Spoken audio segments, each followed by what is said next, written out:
premier exercice sur la feuille concernant les vecteurs. Donc cet exercice est constitué de deux questions. Alors la première question, enfin le premier sous-exercice, vous demande de construire l'image du point E par la translation qui transforme A en B, ou invariablement par la translation de vecteur AB. Alors, je reviens vite fait sur la notion de vecteur. Donc la notion de vecteur, c'est une notion de chemin. D'accord? Un chemin en ligne droite qui vous donne une direction, un sens et une longueur. Donc, la différence entre un sens et une direction. Voilà. Donc, par exemple, là, voilà. Là, j'ai tracé un segment, d'accord? J'aurais dû faire une droite, mais je peux pas. Là, je pouvais pas. Donc, j'ai fait un segment. Donc, ce segment-là a cette direction, d'accord? Il a cette direction. Son inclinaison, en fait, si vous voulez, c'est cette direction. Ensuite, son sens, ça va être si vous allez vers là, ou bien ici. Voilà, vous avez deux sens possibles. Vous avez une direction, deux sens. Donc, un vecteur, c'est, en gros, ces trois données-là. C'est une direction, un sens, de A vers B, et cette distance-là, la distance AB. D'accord? Donc, quand on vous demande de construire l'image du point E par la translation qui transforme A en B, ça veut dire que vous devez construire le point tel que vous partez de E, le début de votre voyage c'est E, ensuite vous accomplissez le voyage AB, et le point d'arrivée, donc c'est l'image du point E. D'accord? Donc on dit là, là j'ai écrit construire l'image du point E par la translation qui transforme A en B. En exercice, vous pouvez aussi tomber sur avoir le même énoncé, mais sous la forme construire l'image du point E par la translation de vecteur AB. Ça revient absolument au même. Voilà, donc pour faire cet exercice, vous avez besoin de cette définition-là. Soit A et B, deux points donnés. La translation qui transforme A en B associe à tout point M l'unique point N, tel que AN et BM ont le même milieu. C'est-à-dire, et c'est surtout ça qui est important, tel que ABNM est un parallélogramme. Alors, en quoi est-ce que ça nous aide? Ça nous aide parce que du coup, vous savez que l'image du point E, qu'on va appeler I, d'accord? Je vais prendre cette couleur-là, voilà, comme ça. L'image, qu'on va appeler I, pour image, d'accord? Donc le point I va être tel que AB IE sera un parallélogramme. Et ça, il faut qu'on le construise. Il faut qu'on le construise de façon, parce que là je l'ai mis au pif. Hein. Donc il faut qu'on fasse ça proprement. Alors, comment est-ce qu'on fait ça proprement? On a besoin donc de se rappeler des propriétés du parallélogramme. Donc, un parallélogramme, on peut le définir de plusieurs façons. Alors, l'une des façons, c'est un parallélogramme, à ses côtés, un quadrilatère, pardon, est un parallélogramme, si ses côtés sont 2 à 2 égaux. D'accord? Et c'est réciproque, hein, c'est-à-dire que si vous avez un quadrilatère qui a ses côtés qui sont égaux 2 à 2, donc ça voudra dire que ce sera un parallélogramme. Vous voyez ici, ces deux côtés-là sont égaux, ces deux côtés-là sont égaux, forcément, on a un parallélogramme. Une autre façon de le décrire, c'est si vous avez un quadrilatère qui a deux côtés parallèles et égaux, alors c'est un parallélogramme. Forcément. Deux côtés parallèles et égaux. Donc parallèles et égaux. Donc, les deux autres côtés ne peuvent également qu'être parallèles et égaux. D'accord? Et encore une fois, c'est réciproque. Si vous avez un quadrilatère qui a deux côtés parallèles et égaux, alors forcément ce sera un parallélogramme. Alors pour ce faire, on va construire le point I, tel que ABIE soit un parallélogramme. Alors comment on fait ça? On va utiliser le compas. Alors là, je vous préviens tout de suite, ça va pas être rigolo. Pas pour moi. Alors, donc vous êtes d'accord que le point I qui est là, je vais faire un schéma rapide. Le point I qui est là. Du coup, forcément, il doit être tel que BI est égal à AE. Mais il doit être également tel que, pour satisfaire la propriété que j'ai énoncée, il doit être également tel que EI est égal à AB. Du coup, il faut qu'on trouve un point qui soit à la fois autant distance de B, autant distant de B que E ne l'est de A, qu'il ne l'est de E, que... Alors ouais, bon, là ça va être compliqué, que ne l'est B de A. Bon. En gros, vous devez avoir ces deux distances-là qui sont égales, et en même temps, ces deux distances-là qui sont égales. Donc pour faire ça, on a besoin du compas. Alors c'est parti. C'est parti pour le compas.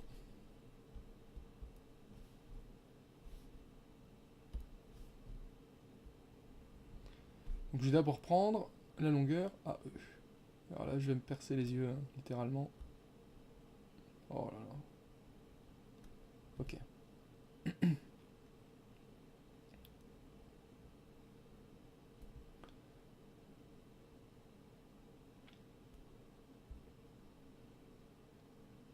Voilà. Là donc on a le compas qui a capturé la distance AE. Donc on va déplacer notre petit compas. On va le placer ici. Oui, parce qu'on veut que le point I soit autant distant de B que E ne l'est de A. Donc ça explique pourquoi est-ce qu'on place le compas ici. Oh là là, c'est vraiment... Ok, j'ai perdu 3 points de vue, là. D'acuité visuelle. Parfait. Et donc, là, on trace.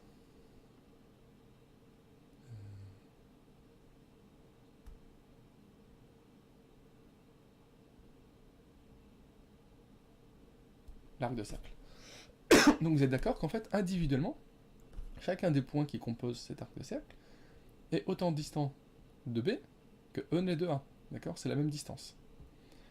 Donc maintenant, comme on veut en fait le point de cet arc de cercle, qui soit autant distant de E que B ne l'est de A, ben on va faire comme on a fait ici, sauf qu'on va prendre la distance entre A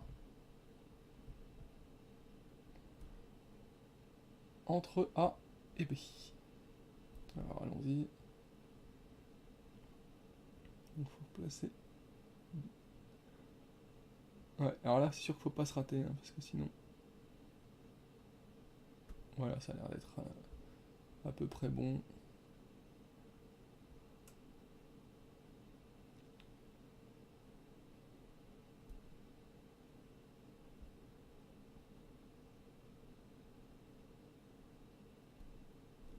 Ok, on va dire que ça. Donc maintenant c'est bon, je peux déplacer mon compas. Je le mets à partir de E, puisque je veux le point, d'accord, qui soit autant éloigné de E que B n'est de A. Et je viens de prendre la longueur AB, là, d'accord, ça c'est la longueur AB. Donc maintenant c'est bon, je peux... Oh.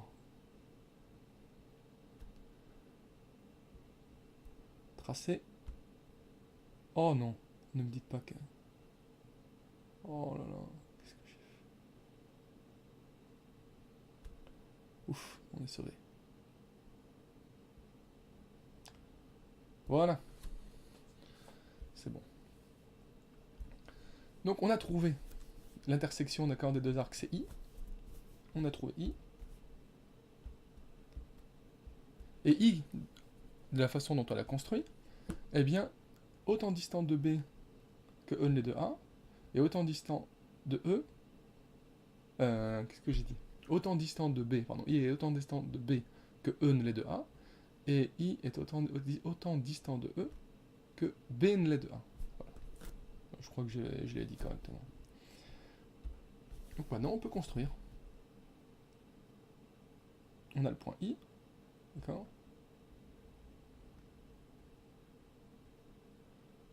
Bon là je le fais en fait, vous n'avez pas vraiment besoin de... Vous n'avez pas vraiment besoin de faire ça. Vous avez construit le point I, donc vous l'avez construit tel que IE égale BA et tel que IB égale AE. Donc forcément, ABIE est un parallélogramme, et par définition, I est l'image de E par la translation qui transforme A en B, ou encore par la translation de vecteur AB. D'accord, mais là je le trace. Voilà, pour montrer que ça ressemble bien à un parallélogramme. C'est bel et bien un parallélogramme. Donc voilà, c'est fait. Donc en contrôle, vous voyez, il n'y a que ça à faire. Hein. Vous me placez le point I. Vous n'avez même pas besoin, en fait, vous placez le point I, vous montrez juste comment est-ce que vous l'avez construit. D'accord? Donc, avec les arcs de cercle. Et c'est tout, vous n'avez pas besoin de me tracer les droites ici, d'accord? Vous mettez le point, vous mettez la construction, et c'est tout. Alors le deuxième est du même goût, mais plus simple. La seule chose qui change ici, en fait, c'est que vous avez les quadrillages. Et les quadrillages sont super pratiques, parce que du coup, vous n'allez pas avoir besoin de faire une construction comme ça, pour placer l'image. Parce qu'en fait, vous constatez quoi? Vous constatez que le segment AB, la translation de vecteur AB, qu'est-ce que c'est en fait? Vous partez d'un point, vous allez de 1, 2, 3, 4 unités vers la droite, et d'une unité vers le haut. D'accord? Donc du coup, vous savez que n'importe quel segment défini de cette façon-là, donc 1, 2, 3, 4 vers la droite, 1 vers le haut, voilà, ce segment-là, forcément, parallèle et égal à celui-ci. Donc la construction est beaucoup plus simple. Donc vous partez de E, ok. Vous partez du point E, vous faites 1, 2, 3, 4 unités vers la droite, une unité vers le haut. Voilà. Et là, voilà, vous parcourez ce chemin-là, vous parcourez le chemin, exactement le chemin décrit par le vecteur AB. Vous arrivez ici. Bon, c'est pas des plus précis, mais c'est pas facile par... Ok. Voilà, c'est à peu près ça, on va dire. I. Voilà, l'image. D'accord, donc là c'est beaucoup plus simple. Celui-là c'est beaucoup plus simple.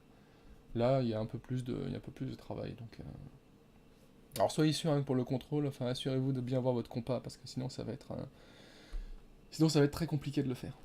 Voilà donc cet exercice-là, l'exercice 1 est terminé.